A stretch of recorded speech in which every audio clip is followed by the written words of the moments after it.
The dining room of Lauren's Victorian home had never felt so small. 3 grandchildren sat around the long mahogany table, their eyes fixed on the old woman at the head of it. Lauren, 78 years old and sharp as a blade, set down her teacup with deliberate slowness and let the silence stretch until it became uncomfortable. She had always believed discomfort revealed character. "I called you here," she began, her voice low and steady, "because I am not going to live forever." Brian shifted in his seat.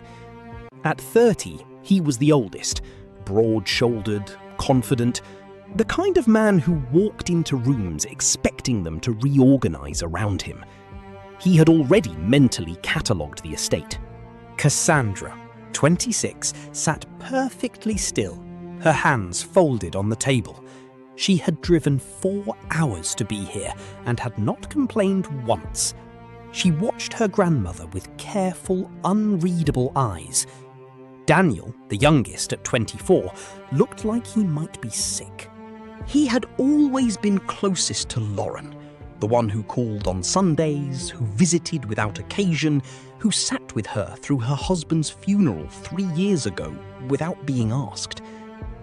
"I have one inheritance," Lauren continued.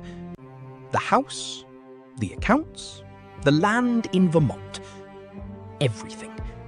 And I intend to leave it to one of you." The air in the room changed. Brian straightened.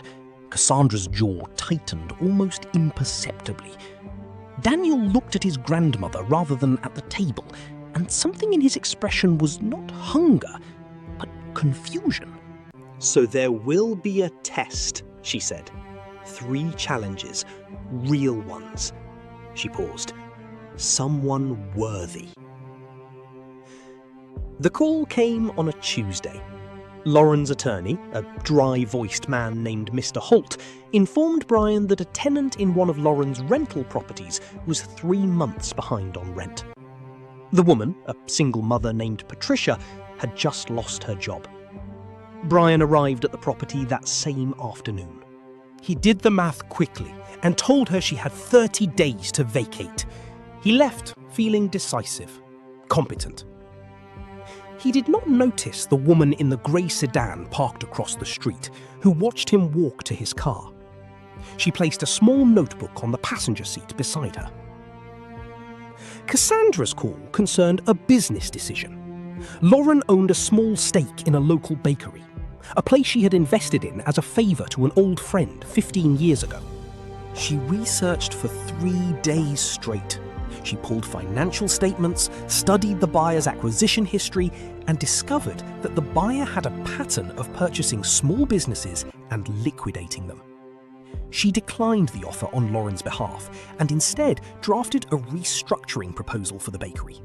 It was meticulous work, and she sent it to Mr. Holt with a 12-page summary. The grey sedan appeared outside the bakery the day Cassandra delivered her proposal in person. Lauren had been waiting to see whether any of her grandchildren would care enough to look past the surface of the numbers. Daniel's call came on a Friday night.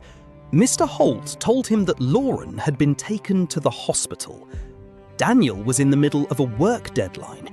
He closed his laptop, got in his car, and drove to the hospital. He asked careful questions about side effects, alternatives, and what Lauren herself had previously expressed she wanted. He found her advance directive in his phone's email. At 3 in the morning, he sat in a plastic chair beside Lauren's bed and held her hand while she slept. Lauren opened one eye. 4 weeks after the hospital visit, Lauren called them back to the house. The mahogany table was set the same way it had been at the first meeting. Brian arrived first, crisp and confident. Cassandra arrived exactly on time, a leather portfolio under her arm. "I have made my decision," Lauren said. Brian leaned forward almost imperceptibly. "Brian, you handled Patricia's situation efficiently. But you did not ask a single question about her circumstances before you acted. Cassandra, your work on the bakery was extraordinary. But every decision you made alone. Daniel, her voice shifted. You left a presentation you had spent 2 weeks preparing. You drove to a hospital on a Friday night without asking what was in it for you. The inheritance goes to Daniel, Lauren said. The room was very quiet. Brian walked to the window and stood with his back to the room.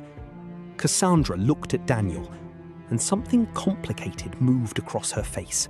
Later, Daniel sat alone with his grandmother in the living room. The late afternoon light came through the curtains in long gold strips. "I didn't come because of the money, Grandma." "I know," she said simply. "That's why you got it."